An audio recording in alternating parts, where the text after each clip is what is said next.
Hello दोस्तों, स्वागत है आप सभी का आपके अपने चैनल बेसिक नॉलेज में। फटाफट से क्लास 9 वाला अपना आंसर मिला लो। और देखिए क्या क्वेश्चन, बहुत शानदार क्वेश्चन आया हुआ है। जितना मैंने बताया था बिल्कुल उसी टाइप्स के क्वेश्चंस आया हुआ है आप लोग एग्जाम में। चलिए फटाफट से आंसर मिला लीजिए और अपने दोस्तों को जरूर शेयर कर दीजिए ताकि वो लोग भी आके आंसर मिला ले। ठीक है, और हाँ, चैनल को सब्सक्राइब जरूर कर लीजिएगा ताकि इसी प्रकार वीडियो आगे भी देख पाओ। ठीक है, चलो देखते हैं क्वेश्चन वो क्या है और उसका आंसर क्या होगा। सबसे पहला सवाल, समांतर चतुर्भुज के लिए क्षेत्रफल का सूत्र क्या है? बता दिया था आप लोगों को, आधार गुने ऊंचाई होता है। यानी ऑप्शन नंबर 1 बिल्कुल सही हो जाएगा। किसी समांतर चतुर्भुज में एक विकर्ण खींचा जाता है तो उसके कितने समान क्षेत्रफल वाले त्रिभुज प्राप्त होता है? कोई समांतर चतुर्भुज में अगर एक विकर्ण खींचे तो इस प्रकार से, तो बिल्कुल 1 और 2 ही तो त्रिभुज मिलते हैं समान क्षेत्रफल के। यानी इसका उत्तर क्या हो जाए? Option number B, that is 2। एक समांतर चतुर्भुज का आधार दिया 10 सेंटीमीटर, क्षेत्रफल 50 सेंटीमीटर स्क्वायर है तो इस चतुर्भुज की ऊंचाई क्या होगी? ठीक है, तो इसकी ऊंचाई निकालने वाले क्षेत्रफल 50 दिया हुआ है तो आधार गुने ऊंचाई होता है। आधार दिया है 10 और गुने ऊंचाई निकाल लो। 50/10 कर दोगे, कट जाएगा 5, आंसर हो जाएगा ऑप्शन नंबर 1। नेक्स्ट क्वेश्चन बोला, एक समांतर चतुर्भुज का आधार दिया है, ऊंचाई दिया है तो इस चतुर्भुज का क्षेत्रफल क्या होगा? सीधा सीधा आधार गुने ऊंचाई कर दो, 8 चौक 48, यानी कि ऑप्शन नंबर ए बिल्कुल सही उत्तर हो जाएगा। समान आधारों पर समांतर और समान समांतर रेखाओं के बीच बने दो समांतर चतुर्भुजों के क्षेत्रफल का अनुपात इस प्रकार बोल रहा है। ठीक है, समान एक ही आधार है और इसी आधार पर दो समांतर चतुर्भुज बनाया रहा है। इस प्रकार से देखो, एक बनाया जा रहा है इस प्रकार से, ठीक है, और एक बनाया जा रहा है इस प्रकार से, मान लो। ठीक है, इस प्रकार से। ठीक है, दो समांतर चतुर्भुज, एक ये वाला बन गया, ठीक है, और एक ये पतला वाला बन गया, तो दोनों का क्षेत्रफल दोस्तों बराबर होता है। ठीक है, दो समांतर चतुर्भुज के क्षेत्रफल अनुपात क्या होता है? समान होता है, यानी 1:1 हो जाएगा। ठीक है, यदि एक समांतर चतुर्भुज का विकर्ण दिया है बराबर है तो वो एक क्या होगा? ठीक है, तो विकर्ण अगर बराबर है तो क्या हो जाए? वो एक आयत हो जाए। ऑप्शन नंबर सी बिल्कुल सही हो जाएगा। अगला प्रश्न, एक समांतर चतुर्भुज एबीसीडी में यदि कोण सीडीबी बराबर 45 डिग्री है, डीएबी 65 डिग्री है, तो आपको कोण सीबीडी क्या होगा? एक समांतर चतुर्भुज है, ठीक है, ये मान लो एक समांतर चतुर्भुज है, ठीक है, में कोण सीडीबी, ठीक है, इसको ए बी सी डी मानो, ठीक, और यहाँ पर बोल रहा है क्या?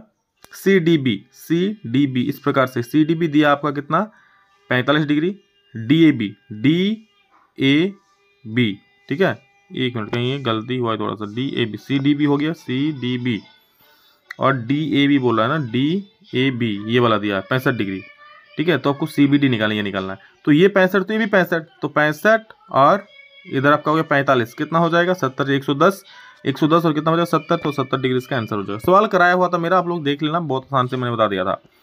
समांतर चतुर्भुज एबीसीडी में x और y का मान ज्ञात करना है। बिल्कुल आसान सवाल है, बताया था इस प्रकार का सवाल। देखिए, समांतर चतुर्भुज में मैंने ये बता दिया था कि सम्मुख कोण बराबर होता है, ये 70 तो ये भी 70, ये 110 तो ये भी 110, यानी x बराबर होगा 70 और y बराबर 110। x बराबर 70, y बराबर 110, ऑप्शन नंबर डी। अगला सवाल, एक समांतर चतुर्भुज की ऊंचाई दिया है, क्षेत्रफल दिया है 250, तो चतुर्भुज का आधार क्या होगा? तो सीधा सीधा भाग दे दो, 12.5 इसका सही उत्तर हो जाएगा। एक समांतर चतुर्भुज का आधार दिया 18 सेंटीमीटर, ऊंचाई 3 सेंटीमीटर है, तो इस चतुर्भुज का क्षेत्रफल क्या होगा? आधार है, ऊंचाई है, क्षेत्रफल निकालने बोला है, तो क्षेत्रफल क्या होता है समांतर चतुर्भुज का?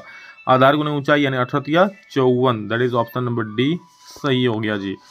देखिए, कुछ सब्जेक्टिव सवाल है, उसको देख लो। समांतर चतुर्भुज का एक कोण दूसरे का 3 गुना है तो कोण की माप ज्ञात करने बोला है।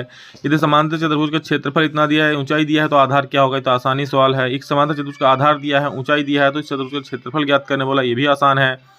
समांतर चतुर्भुज पी क्यू आर उसमें एक्स वाई और जेड का मान निकालने बोला, एक्स वाई और जेड, तो ये भी बड़ा आसान है। देख लो, ये 100 तो ये भी हो जाएगा 100, और मैंने और एक चीज कहा था कि इन दो कोणों का योग कितना होता है? 180।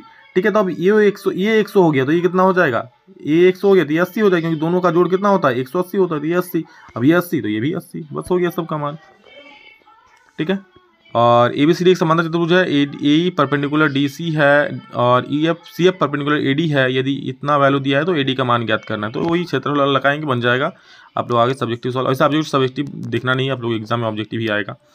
यदि एक समांतर चतुर्भुज के विकर्ण बराबर हो तो दर्शाई को एक आयत है। ठीक है, तो जिंदा मत करो, इस प्रकार से बोर्ड एग्जाम में नहीं आएंगे, बस अभी तक ही सीमित है। तो जस्ट ज़्यादा ऑब्जेक्टिव पर फोकस करो, क्योंकि ऑब्जेक्टिव ही आप लोग नहीं आ पा लगाए, वही आप लोगों का एग्जाम में आएगा। ठीक है, सभी को फटाफट से शेयर कर दीजिए। जिस प्रकार इस बार आप लोग एग्जाम में मैच हुआ, आगे भी देखने के लिए चैनल को सब्सक्राइब जरूर कर लीजिए। चलिए, तो love you all, thank you all of you. अभी इतना ही, फिर नेक्स्ट वीडियो में जल्द मिलेंगे, तब तक के लिए जय हिंद, वंदे मातरम।